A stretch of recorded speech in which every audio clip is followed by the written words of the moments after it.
40장. 사령관 느부사라단이 예루살렘과 유다의 포로를 바벨론으로 옮기는 중에 예레미야도 잡혀 사슬로 결박되어 가다가 라마에서 풀려난 후에 말씀이 여호와께로부터 예레미야에게 임하니라. 사령관이 예레미야를 불러다가 이르되 내 하나님 여호와께서 이곳에 이 재난을 선포하시더니 여호와께서 그가 말씀하신 대로 행하셨으니 이는 너희가 여호와께 범죄하고 그의 목소리에 순종하지 아니하였으므로 이제 이루어졌도다. 이 일이 너희에게 임한 것이니라. 보라, 내가 오늘 내 손에 사슬을 풀어 너를 풀어주노니 만일 내가 나와 함께 바벨론으로 가는 것을 좋게 여기거든 가자. 내가 너를 선대하리라. 만일 나와 함께 바벨론으로 가는 것을 좋지 않게 여기거든 그만두라. 보라, 온 땅이 내 앞에 있나니 내가 좋게 여기는 대로 옳게 여기는 곳으로 갈지니라 하니라. 예레미야가 아직 돌이키기 전에 그가 다시 이르되 너는 바벨론의 왕이 유다 성읍들을 맞도록 세운 사반의 손자 아히감의 아들 그다랴에게로 돌아가서 그와 함께 백성 가운데 살거나 내가 옳게 여기는 곳으로 가거나 할지니라 하고 그 사령관이 그에게 양식과 선물을 주어 보내매 예레미야가 미스바로 가서 아히감의 아들 그다랴에게로 나아가서 그 땅에 남아있는 백성 가운데서 그와 함께 사니라. 들에 있는 모든 지휘관과 그 부하들이 바벨론의 왕이 아히감의 아들 그다랴에게 그 땅을 맡기고 남녀와 유아와 바벨론으로 잡혀가지 아니한 빈민을 그에게 위임하였다 함을 듣고 그들 곧 느다냐의 아들 이스마엘과 가레아의 두 아들 요하난과 요나단과 단후메스의 아들 스라야와 느도바 사람 에베의 아들들과 마아가 사람의 아들 여사냐와 그들의 사람들이 미스바로 가서 그다랴에게 이르니 사반의 손자 아히감의 아들 그다랴가 그들과 그들의 사람들에게 맹세하며 이르되 너희는 갈대아 사람을 섬기기를 두려워하지 말고 이 땅에 살면서 바벨론의 왕을 섬기라. 그리하면 너희에게 유익하리라. 보라, 나는 미스바에 살면서 우리에게로 오는 갈대아 사람을 섬기리니 너희는 포도주와 여름 과일과 기름을 모아 그릇에 저장하고 너희가 얻은 성읍들에 살라 하니라. 모압과 암몬 자손 중과 에돔과 모든 지방에 있는 유다 사람도 바벨론의 왕이 유다의 사람을 남겨둔 것과 사반의 손자 아히감의 아들 그다랴를 그들을 위하여 세웠다 함을 듣고 그 모든 유다 사람이 쫓겨났던 각처에서 돌아와 유다 땅 미스바에 사는 그다랴에게 이르러 포도주와 여름 과일을 심히 많이 모으니라. 가레아의 아들 요하난과 들에 있던 모든 군 지휘관들이 미스바에 사는 그다랴에게 이르러 그에게 이르되 암몬 자손의 왕 바알리스가 내 생명을 빼앗으려 하여 느다냐의 아들 이스마엘을 보낸 줄 네가 아느냐 하되 아히감의 아들 그다랴가 믿지 아니한지라. 가레아의 아들 요하난이 미스바에서 그다랴에게 비밀히 말하여 이르되 청하노니 내가 가서 사람이 모르게 느다냐의 아들 이스마엘을 죽이게 하라. 어찌하여 그가 내 생명을 빼앗게 하여 내게 모인 모든 유다 사람을 흩어지게 하며 유다의 남은 자로 멸망을 당하게 하랴 하니라.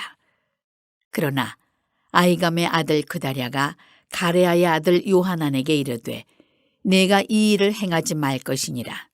내가 이스마엘에 대하여 한 말은 진정이 아니니라 하니라. 오늘도 이른 새벽에 하나님 품에 잘 나오셨습니다. 한 해가 역사의 뒤안길로 사라지고 있죠. 이제 오늘 그리고 내일이면 이제 2022년은 완전히 역사의 뒤안길로 사라지고 새로운 대망의 새해가 밝아지게 됩니다. 2023년 여러분의 가정과 자녀, 삶의 자리 가운데 반드시 하늘문이 열리는 축복이 나뉘어질 줄로 믿습니다. 우리에게 주신 비전이니까 하나님 이 비전대로 이루어 주실 줄로 믿습니다. 특별히 이제 성회로 나가게 될 텐데 여러분 이를 위해서 기도하고 중보하고 사모하는 마음으로 한 해의 첫 단추를 믿음 안에서 잘 끼우시기를 바랍니다. 오늘 이 에레미야 눈물의 선지자라고 불리우는 에레미야 40장 말씀인데요. 많은 생각들이 교차가 돼요. 여러분 우리가 보면 사이비 이단 단체에 빠지는 사람들의 특징을 보면은 언제나 두 가지가 있습니다. 하나는 열정이고 또 하나는 무지입니다. 이 두 가지가 사이비 이단 단체에 빠지는 사람들의 특징이에요. 아예 열정이 없는 사람은요, 그런데 빠지지도 않아요. 그런데 나름대로 신앙에 대한 열정, 말씀에 대한 열정, 그런 열정이 있어요. 그런데 신학적 무지가 거기 함께 있다 보니까 이상한 데 빠져서 헤어나오질 못하고 영혼을 파는 이런 안타까운 형국에 자리하게 되죠. 그래서 언제나 우리가 영적 분별력을 가져야 되고요. 그 영적 분별력을 어떻게 가질까요? 여러분, 그래서 신학이라고 하는 학문이 있는 거예요. 2000년 기독교 역사에 그 수많은 신학자들이 신학을 연구하고 그리고 그 신학을 통해서 이 영적 분별력을 가져온 겁니다. 근데 그거에 대한 가치를 모르고 그냥 말씀만 묵상한다고 되는 건 아니고요. 말씀을 잘 묵상해야 합니다. 할렐루야. 그러니까 왜곡되게 또 알레고리컬하게 그리고 자기 임의대로 그렇게 해석하기 시작하니까 이상한 데로 가기 시작하는 거예요. 그래서 그 수많은 사이비 이단 단체들이 다 나름대로 성경을 얘기하는데 전혀 다른 이야기를 하고 있는 이러한 형국에 자리하게 되고 또 그 다른 소리를 듣고 야 내가 처음 들어보는 소리네 그러고 거기 빠져가지고 헤어나오지 못하는 이런 안타까운 삶의 자리에 자리하고 있는 게 지금 한국교회의 현실입니다. 참 안타까운 일이 아닐 수가 없어요. 오늘 이 에레미야서를 이건 이제 예언서가 갖는 특징들이 있는 거예요. 우리가 쭉 예언서를 묵상하잖아요. 그럼 이 예언서, 역사서는 역사서가 갖는 특징이 있고요. 또 문학서는 문학서가 갖는 특징이 있고 복음서는 복음서대로 다 특징들이 있는데 오늘 이 에레미야 눈물의 선지자로 불리우는 이 에레미야서를 통해서 끊임없이 우리에게 주는 예언의 메시지, 우리가 그 메시지를 놓치지 말아야 한다. 자, 오늘 이 40장 안에 보게 되면 어떻게 보면 참 감동적인 이런 장면이 이곳에 나오고 있는 걸 보게 돼요. 자, 에레미야라고 하는 인물이 참 우리가 눈물의 선지자라고 이렇게 불리우는데 참 귀한 하나님의 사람이었구나라는 생각을 다시 한번 하게 되고 또 큰 감동을 이렇게 받게 됩니다. 바벨론에 선대를 뿌리치고 그리고 고난받는 비천한 이들과 함께 자기 백성들과 함께 예레미야가 이제 그들과 함께 하기를 결단하는 이런 장면이 나와요. 참 한편으로는 대단하다라는 생각이 들고 또 한편으로는 이런 일이 일어나는 배경을 들여다보니까 자, 사령관 느부사라단이 이제 예루살렘과 유다 포로를 바벨론으로 이렇게 옮겨갈 때 일어난 일이죠. 그때 에레미야가 함께 잡혀가는 모습을 보고 라마에서 그를 풀어줍니다. 그리고 그를 풀어주면서 한 말을 이렇게 보니까 이런 일도 일어나는구나 라는 생각이 들어요. 자, 뭐라고 이렇게 얘기를 했냐 하면은 자, 여러분 보세요. 2절, 3절, 4절 내용을 한번 함께 보겠습니다. 사령관이 에레미야를 불러다가 이르되 내 하나님 여호와께서 이곳에 이 재난을 선포하시더니 여호와께서 그가 말씀하신 대로 행하셨으니 이는 너희가 여호와께 범죄하고 그의 목소리에 순종하지 아니하였으므로 이제 이루어졌도다. 이 일이 너희에게 임한 것이니라. 보라, 내가 오늘 내 손에 사슬을 풀어 너를 풀어주노니 만일 내가 나와 함께 바벨론으로 가는 것을 좋게 여기거든 가자. 내가 너를 선대하리라. 만일 나와 함께 바벨론으로 가는 것을 좋지 않게 여기거든 그만두라. 보라, 온 땅이 내 앞에 있나니 내게 좋은 대로 여기는 대로 옳게 여기는 곳으로 갈지니라 하니라. 아멘. 여러분은 이 말씀을 어떻게 읽습니까? 참 이 말씀을 읽어보면서 많은 생각이 들기 시작합니다. 자, 보세요. 자, 사령관, 갈대아인의 이 바벨론의 사령관이 예레미야와 그 백성들을 포로로 끌고 가는 중에 일어난 일인데, 자, 이 사령관이 예레미야를 불러다가 하는 말을 들여다보세요. 자, 이 사람이 하는 말이 내 하나님 여호와께서 이곳에 재난을 선포하시더니, 그러니까 이 예레미야를 통하여 이 남유다에 하나님께서 재난을 선포하셨던 일을 정작 이 남유다 백성들 그 성소 안에 들어가서 신앙생활하고 있는 그들에게 전했는데 그들은 듣지 않고 예레미야를 때리고 그리고 박해하고 그리고 감옥에 가둬버렸어요. 그런데 자, 이 성전 밖에 있는, 그렇죠? 이 사령관은 오히려 하나님이 행하신 그 사실을 다 알고 있어서 하나님이 너희에게 이렇게 재난을 선포하시더니 이제 그 재난이 너희에게 임하였다. 이야, 참 이 사실을 정작 믿음의 길을 걸어가는 성도들이나 남유다의 고관들이나 정교 지도자들이 알았다고 한다면은 참 좋았을 텐데 그들이 하나님의 음성을 듣지 않은 것이 아니죠. 그러면 그들도 성소에서 찬양하고 예배하고 그리고 그들에게도 종교 지도자들이 다 있었는데 대체 어떤 얘기를 들었던 것일까라고 하는 생각을 추측해 봅니다. 참으로 안타까운 일이 아닐 수가 없어요. 그러면서 하는 말이 보세요. 여호와께서 그가 말씀하신 대로 행하셨으니 이는 너희가 여호와께 범죄하고 그의 목소리에 순종하지 아니함으로 이제 이루어졌도다. 이 일이 너희에게 임한 것이라. 너무 정확하잖아요. 여러분, 때로요 하나님을 알지 못하는 사람들이 하나님을 아는 우리보다 더 영적 분별력을 가지고요 어떤 일이 지금 일어나고 있는지를 정확히 이렇게 판단하는 이런 웃지 못할 일들도 일어날 수 있다. 하나님 알지 못하는 사람들도 다 아는 그 사실을 정작 하나님께 나와 예배하며 하나님께 나아가는 주의 백성들은 알지 못하고 있는, 여러분 얼마나 안타까운 일이에요. 여러분 이런 일이 일어나요. 그러면서 그 사령관 느부사라단이 예레미야 내가 너는 선대하겠다. 주의 종을 알아보는 거죠. 정작 남유다 백성들은 알아보지 못했어요. 그래서 박해하고 때리고 감옥에 가둬버리고 그랬지만은 그러나 이 사령관은 알아봤습니다. 그래서 내가 너를 선대할 테니까 나랑 같이 바벨론으로 가자.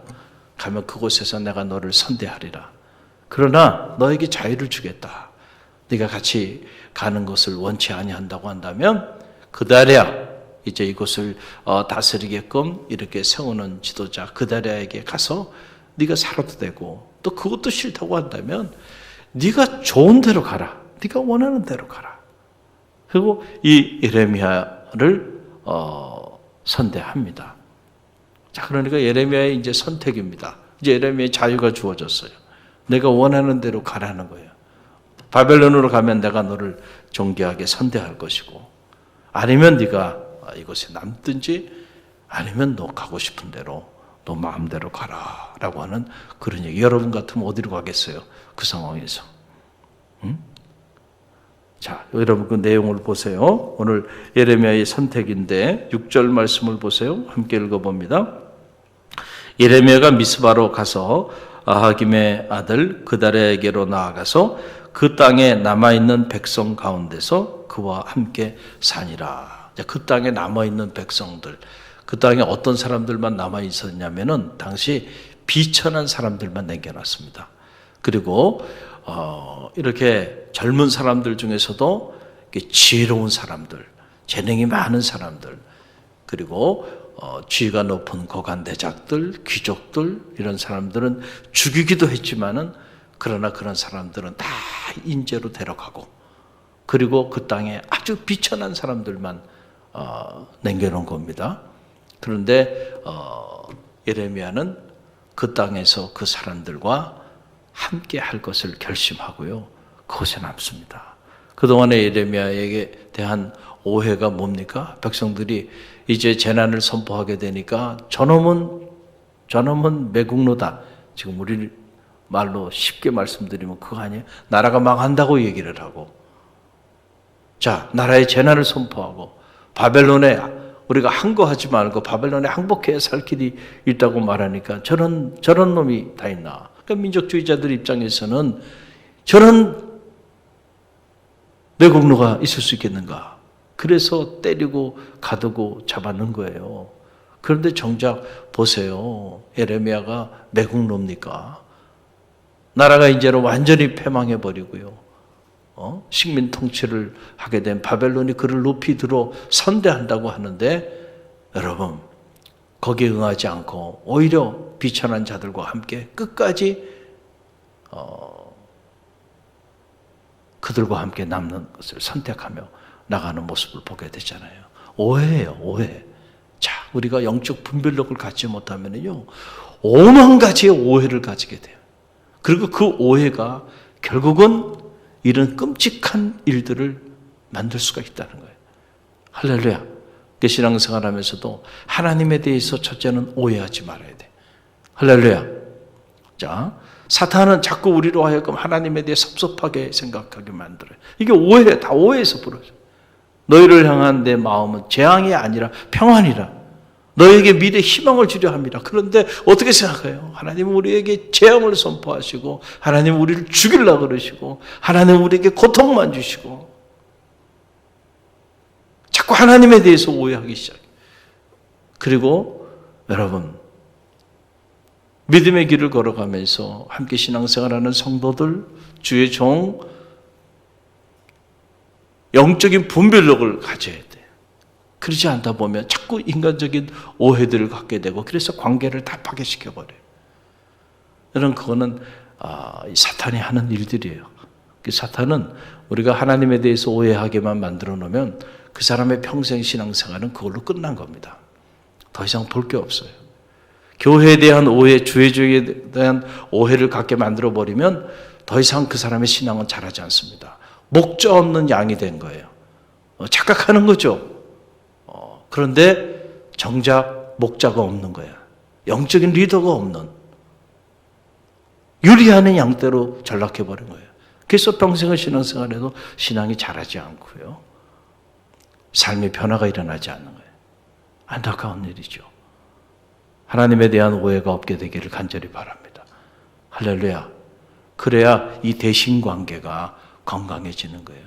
부부 간에도, 친구 간에도, 성도 간에도, 여러분, 이 오해라고 하는 거에 그것이 관계를 파괴하는 동력이 된다는 거예요. 근데 그 오해를 가져오게 만드는 게 뭐예요? 사탄이 하는 일들이에요. 사탄이 하는 일들이에요. 그러니까 여러분 보세요. 아담과 하와, 왜 하나님께서 에덴 동산, 이 에덴이라고 하는 이 말은 평강, 평화라고 하는 뜻인데, 그 평화의 동산, 평강의 그 동산으로부터 패러다이스 로스트, 왜 낙원을 상실하고 추방당하게 됐나요? 가만히 들여다보세요. 오해에서 비롯된 겁니다. 오해. 누구에 대한 오해였어요? 하나님에 대한 오해. 가만히 보세요. 하와가 그렇게 하나님에 대해 오해하게 된 데에는 이유가 있었죠. 사탄의 속삭임이 있었던 겁니다. 하와 입장에서 보면 얼마나 감사해요. 하나님이 모든 것을 다 주셨잖아요. 에덴 동산의 모든 것을 다 거저 다 줬어요. 그리고 누리고 살으라고 하나님께서 모든 걸 다 거저 줬는데 얼마나 감사했겠습니까? 말로 설명할 수 없을 정도로 감사하고 또 감격했겠죠. 자, 그런 모든 것을 다 거저 받은 그 상황 속에서도요, 그 모든 것을 주신 이에게 오해하게 된다니까요. 그러니 끔찍한 일이죠. 우리가 그런 상황이라면 오해하겠습니까? 오해 안 할 것 같죠. 그런데 오해한다는 겁니다. 그게 하와가 오해하기 시작해요. 어떻게 오해합니까? 사탄이 와가지고 하는 얘기잖아요. 동산 중앙에 있는 이 선악과를 먹지 말라. 정말로 그렇게 말했느냐? 이렇게 하나님의 이름으로 접근해가지고 하나님의 말씀에 대한 의구심을 갖기 시작하게 만듭니다. 아주 조금 그냥 무슨 하나님께서 이렇게 말씀하지 않았지 이런 얘기도 아니에요. 하나님께서 그렇게 말씀하신 거 알아? 그런데 정말 그걸 먹으면 정말로 죽는다 그랬어? 하나님의 말씀을 그대로 인용하면서 그걸 조금만 들어놓은 겁니다. 그러다 보니까 하와의 마음속에 섭섭한 마음이 들어오기 시작해요. 어떤 섭섭한 마음이에요? 이걸 먹으면 정령 죽으리라 하나님은 그렇게 말씀하셨는데 사탄은 뭐라고 얘기하는 거예요? 너 이거 먹으면 죽지 않고 너도 하나님처럼 될 거야. 그 얘기를 딱 듣는 순간 얼마나 섭섭했겠어요. 야, 하나님이 날 속였구나. 하나님이 내가 이걸 먹으면 자기처럼 될까 봐 나에게 이거 먹지 말라고 그랬구나. 무슨 얘기인지 아시겠죠? 오해하는 거예요. 하나님에 대한. 이 오해를 갖게 만드는 것이 누구예요? 사탄이 하는 짓들이에요. 그것도 하나님의 말씀을 그대로 인용하면서 똑같이 인용한 게 아니죠. 인용을 해가지고 조금 삐딱하게 얘기해버리는 거예요. 여러분 이게 무서운 거예요. 야, 누가 이렇게 말했어. 이렇게 말했는데 이거 사실이야? 그런데 그 말 자체를 전달하는 과정에서 자기 해석이 들어가 버려요. 그래서 삐딱하게 조금 틀어버려요. 그럼 그걸 듣는 사람이 오해를 하게 되는 거예요. 어떻게 그럴 수가 있지? 그럼 상처를 받고요. 그럼 관계가 확 파괴되는. 이걸 이간자라 그래요. 성서는 그 사탄을 이간자라고 말하는. 관계를 파괴시키는 사람. 이게 사탄입니다. 성서에 등장하는. 그래서 하나님과의 관계가 어떻게 돼요? 이간되게 돼서 결국은 에덴 동산으로 낙원에서 추방당하게 되는 이런 끔찍한 일이 일어나게 되는 거잖아요. 예레미야를 오해했어요. 오해하기 시작하니까 영적으로 깨어있지 않으니까 그들이 하나님이 그 예레미야를 통하여 살 길을 열어주셨고 그 사실은 하나님을 알지 못하는 이 사령관도 그 사실을 뻔히 전혀 정확히 알고 있는데 정작 하나님의 사람들이 성서에 드나드는 이들이 알지 못하게 되는 그리고 오히려 오해해서 그를 때리고 가두고 박해하고 근데 정작 예레미야는 나라가 다 무너지고 그리고 비천한 자들만 남은 그 땅에 그는 그 땅에 남기를 선택합니다. 감동이 되죠. 할렐루야. 여러분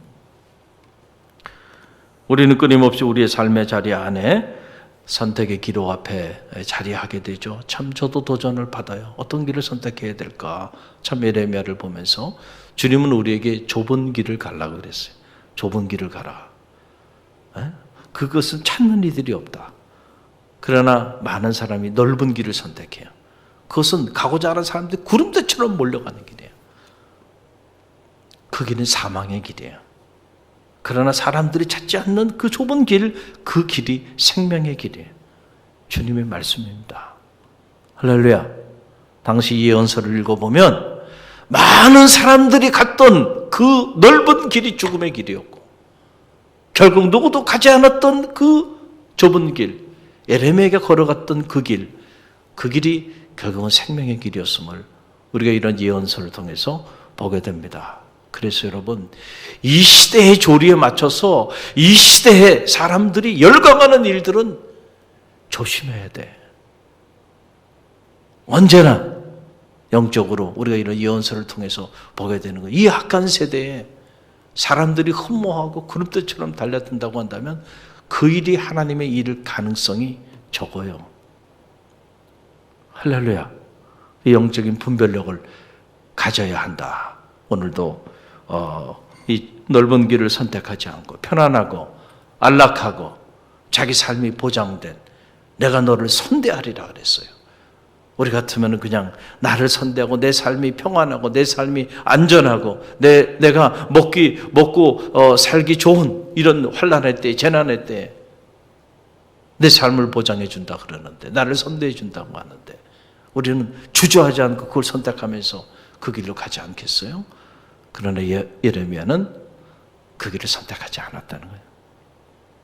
좁은 길을 선택했어요. 할렐루야. 우리가 성도로 부름을 받았는데 성도라고 하는 건 구별된 사람이죠. 그러니까 이 세상 사람들의 이 선택의 기준과는 구별된 뭔가가 있어야 한다. 그래야 우리가 성도고 그리스도인이지. 똑같은 기준을 가지고 생각하고 똑같은 기준으로 판단하고 똑같은 기준으로 선택하며 살아간다고 한다면 그 사람이 무슨 성도입니까? 그 사람이 무슨 거룩하게 구별된 사람입니까? 아니죠. 똑같은 사람인데 우리는 뭔가 something different 하는 것이 있어야 한다. 무엇이 다른가? 생각이 다르고 선택의 기준이 다르고 삶의 방식이 다른 사람들, 그걸 우리가 성도 혹은 그리스도인이라고 말을 하는 거죠. 오늘 우리에게 주신 말씀을 붙잡고 오늘 특별히 2022년 한 해를 돌아보면서 나는 과연 어떤 길을 선택하며 살아왔는가 한번 돌아보시고요. 2023년 대망의 새, 하나님이 우리에게 건강도 주시고 시간도 주시고 또 우리에게 재능의 달란트를 주실 텐데 언제까지 주실지는 몰라요. 그러나 주어지는 날들까지 과연 무엇을 선택하며 어떤 길을 걸어갈 것인가, 우리 자신을 한번 돌아보는 그런 시간이 되기를 주님의 이름으로 간절히 축원드립니다. 이렇게 기도합니다.